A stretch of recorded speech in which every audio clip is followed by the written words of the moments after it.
ሰላም ጤና ይስጥልን ክቡራንና ውድ አድማጭ ተከታታዮቻችን፣ አሁን በተሰሙና መደመጥ ባለባቸው ከሀገር ውስጥና ከውጭ ሰበርና ልዩ ልዩ መረጃዎችን ይዘን ቀርበናል።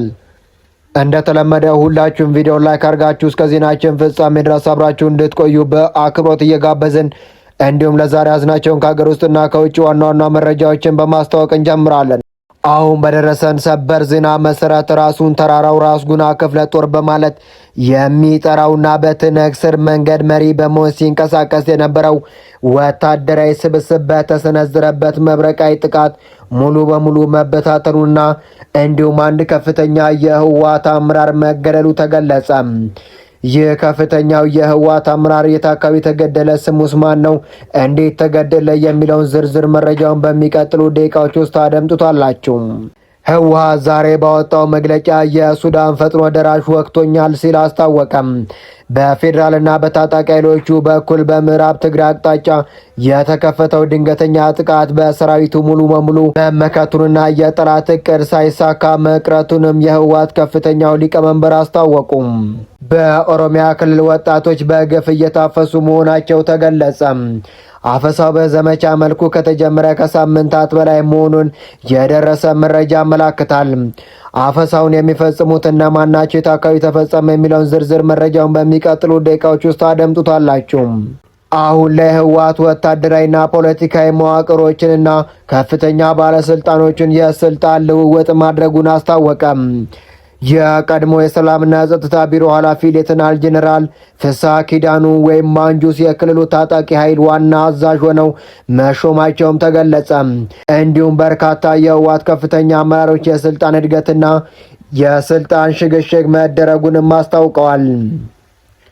የ12ኛ ክፍል ብሔራዊ ፈተናውን አጠናቀው ወደ ቤታቸው በመመለስ ላይ የነበሩ ተማሪዎች በትግራይ ክልል ውስጥ በታጣቂዎች ታፍነው መወሰዳቸው ተገለጸ። የተሸነፈው የትህነግ ኃይል በሽራሪና ግንባር ከፍተኛ የሰውና ቁስ ኪሳራ አስተናገደ። አሁን በቀጥታ ወደ ዝርዝር መረጃው እናቀናለን።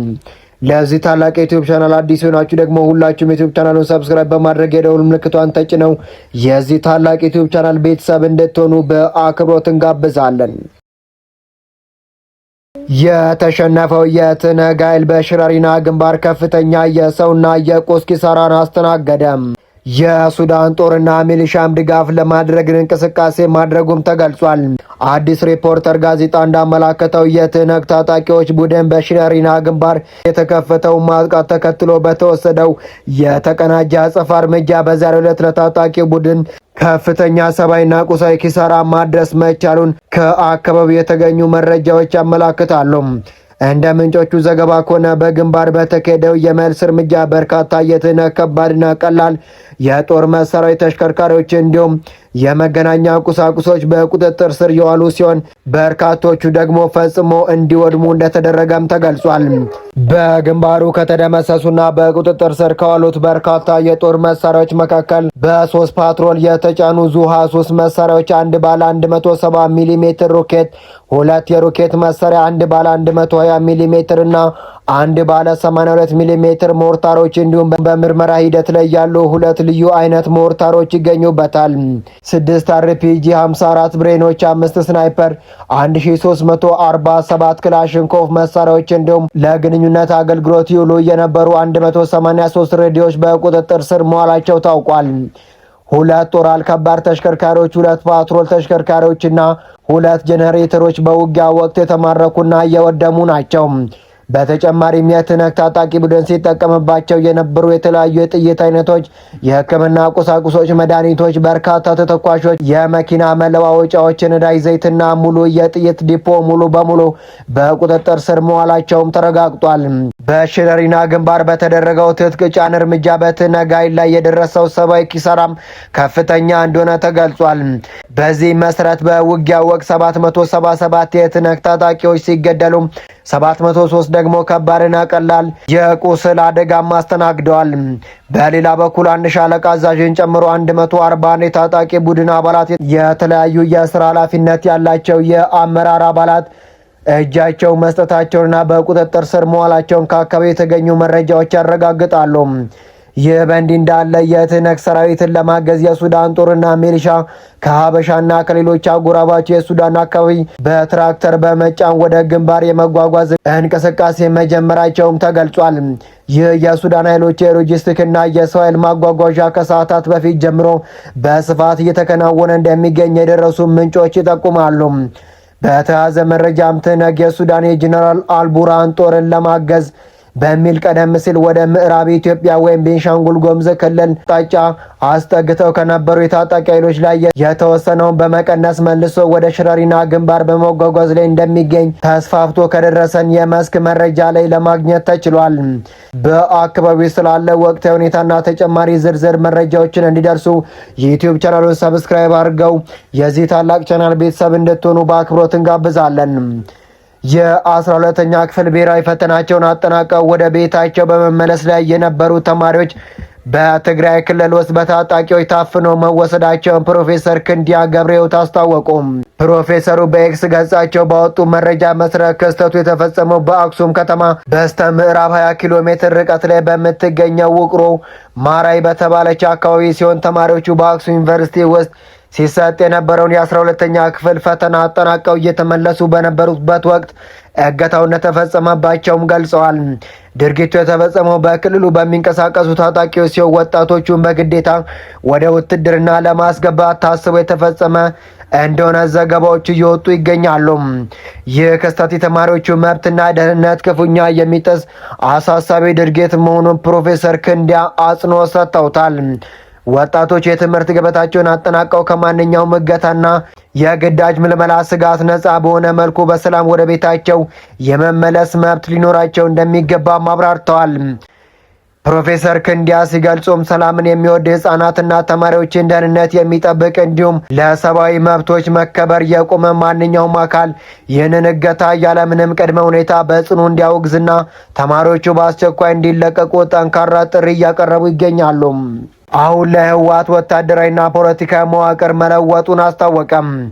የቀድሞ ሰላምና ጸጥታ ቢሮ ኃላፊ ሌተናል ጄኔራል ፍስሐ ኪዳኑ ወይም ማንጁሳ የክልሉ ታጣቂ ኃይሎች ዋና አዛዥ ሆነው መሾማቸውም ተሰምቷል። በተጨማሪም በምርጫ ቦርድ እውቅና የሌለው የክልሉ ምክር ቤት ተወልደ ብርሃን ተስፋለም የጸጥታ ቢሮ ኃላፊ አድርጎም ሾሟል። የጄኔራል ፍስሐ ከዚህ ቀድሞ የጊዜ አስተዳደር የሰላምና ጸጥታ ቢሮ ኃላፊ የነበሩ ቢሆንም ከፕሬዝዳንት ጌታቸው ረዳ ጋር በነበረው አለመግባባት የካቲት 2017 ዓ.ም ከኃላፊነታቸው ተነስተው እንደነበርም ይታወቃል። ከዚህም ባለፈ በትግራይ የተከሰተውን የእርዳታ እህል ስርቆት የመመርመር ኮሚቴ ሰብሳቢ፣ በመከላከያ ውሳኔ የባንክ ሂሳባቸውና ንብረታቸው ከታገዱት መሪዎች አንዱ እንደሆኑም ታውቋል። በኦሮሚያ ክልል ወጣቶች በግፍ እየታፈሱ መሆኑ ተገለጸ።